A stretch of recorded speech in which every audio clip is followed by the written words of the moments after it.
Hello, hola, buenos días. Bienvenue sur ma chaîne YouTube.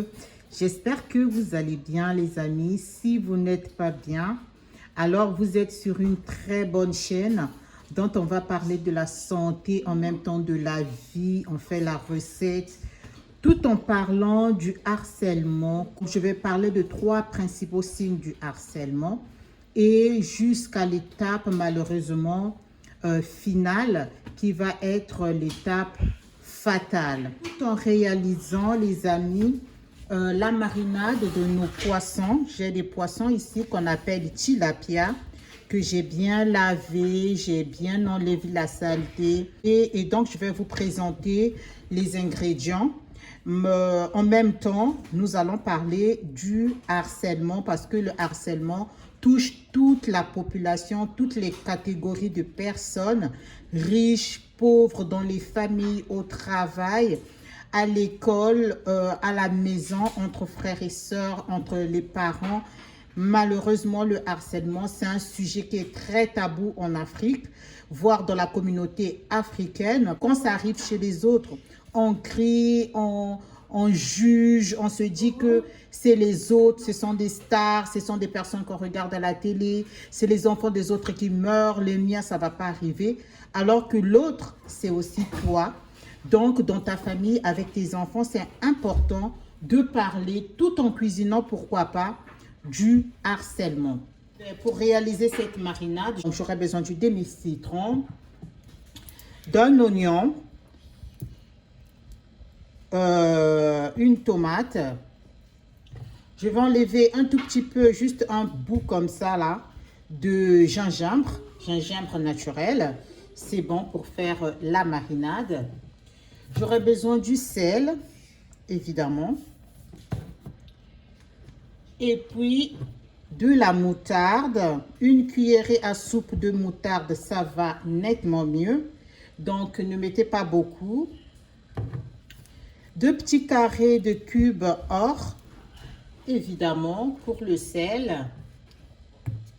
J'aurai besoin de cumin pour toujours agrémenter et bien saisonner mon poisson. De la muscade, un tout petit peu de muscade. Un peu de poivron noir moulu. 2 gousses d'ail, donc les 2 petites tranches là. Gousses d'ail, on va aussi les mettre. Plus du poivron que nous allons aussi mixer, réaliser une très bonne marinade. S'il y a un ingrédient que vous n'avez pas, que vous pouvez remplacer, tout ne dépendra que de vous les amis. On ajoute 2 petites cuillerées à soupe d'huile pour laisser mariner nos poissons. Si vous n'êtes pas encore abonné, abonnez-vous, likez, commentez. La première étape, ça va être, c'est l'installation de la peur. Alors, la peur, ça peut se manifester par les intimidations. Il va installer un climat de peur pour que la personne harcelée, pour qu'il puisse avoir en fait son côté affectif. Genre, si tu quittes par exemple le travail, je vais faire de telle sorte qu'on ne te prenne plus dans une autre boîte, malgré que vous êtes un bon travailleur, parce que ça peut être, il vous a fait des avances, c'est-à-dire qu'il vous a dragué, hein. Ça peut être aussi une femme qui drague un homme, et sachant que le travailleur ou entre salariés, et il sait que toi tu travailles bien, juste pour te faire quitter le travail, pour te harceler, il va d'abord installer un climat de peur. Pourquoi? Pour toucher ton côté sensible, ton côté affectif, ton côté psychologique, ton côté moral. Parce qu'il sait que Sans ce travail, tu ne peux pas vivre, par exemple. Sans ce travail, tu ne peux pas payer ton loyer. Sans ce travail, tu ne peux pas être une femme indépendante. Pour détecter ce climat de peur-là, donc c'est quoi? Ce sont parfois, si tu me quittes, j'emmène les enfants parce qu'il sait que tu y tiens beaucoup.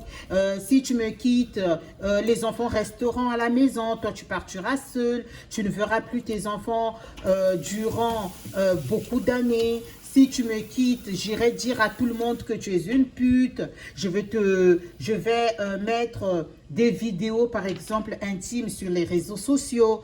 Donc, il va installer un certain climat de peur qui va déstabiliser ton côté sensible, ton côté psychologique, ton côté émotionnel pour pouvoir bien te manipuler et continuer dans son engrenage de harceleur. La deuxième étape, je vais rajouter tout ce qui est sec, donc du poudre. Donc, je vais mettre du cumin,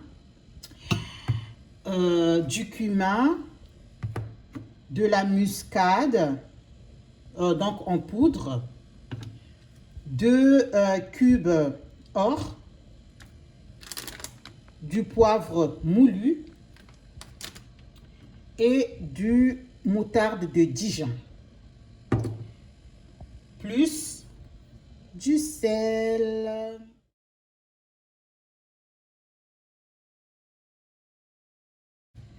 Et le deuxième point de l'harcèlement, donc qu'elle s'est rendue compte que toi tu as maintenant peur, tu ne peux rien faire par rapport aux menaces.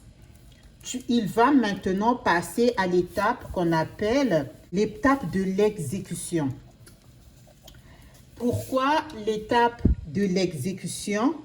Parce que la peur ne va pas suffire. Donc, il va exécuter soit il va t'empoisonner, évidemment, il met du poison dans ta nourriture qui ne va pas te tuer, évidemment, petit à petit, hein, qui te tuera petit à petit pour les personnes vraiment pervers narcissiques. Si vous êtes au travail et que vous avez des trucs que vous utilisez ensemble, il va pouvoir utiliser du poison qui va te détruire petit à petit. Il peut se taillader, par exemple, les veines, parce que, par exemple, tu te dis que c'était juste du blablabla, tu as installé juste un climat de peur. Donc, c'est pour cela, tu ne vas pas croire à cela. Pour certains harcelés, hein, ils ne vont pas croire que vous allez passer à l'étape suivante. C'était juste du menace. Il va prendre les médicaments, par exemple, un cocktail médicamenteux. Il va te le montrer devant toi. Dès que tu pars seulement, je vais prendre ces médicaments-là. Et tu le vois en train de le boire.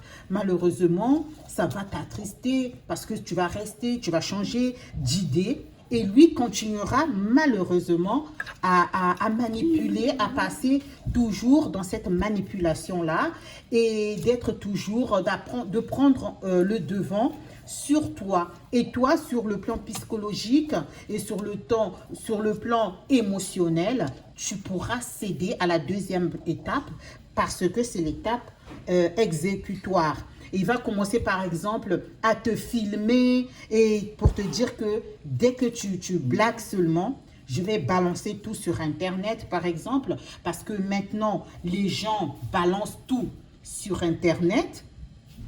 Et donc pour te faire du mal, il va balancer pour gâcher ta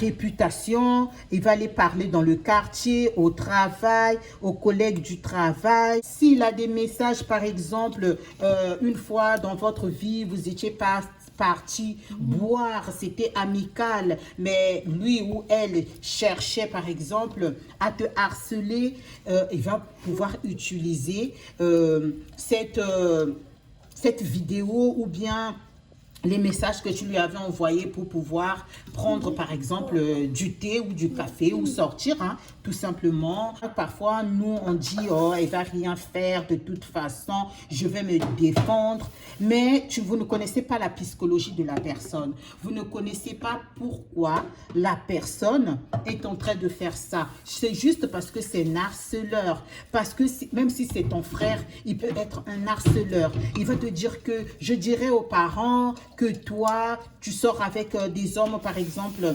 âgés pour pouvoir t'offrir des habits. Et c'est très important d'en parler à nos enfants, qu'ils soient ados, enfants, même à l'école primaire. Il y a des enfants qui savent harceler. Malheureusement, il y a certains enfants qui sont très mal au point, qui peuvent se suicider. C'est la troisième étape. Avant de passer à la troisième étape de l'harcèlement, donc j'ai fini d'assaisonner, de mettre tout ce qui est sec. Je vais mettre la moutarde, donc une cuillerée de moutarde. Voilà, une cuillerée de moutarde ou une demi-cuillerée de moutarde, hein. Voilà, toujours avec mes mains, je vais malaxer. La troisième étape, c'est l'étape finale qu'on appelle l'étape de non-retour. C'est-à-dire que soit tu es hospitalisé par rapport à l'empoisonnement qu'il t'a donné, hein, de la nourriture qu'il t'avait donnée, tu commences à te sentir mal parce que ça commence à toucher ton corps. Sur le plan psychologique, tu commences à aller voir des psys, par exemple, tu n'arrives plus à dormir.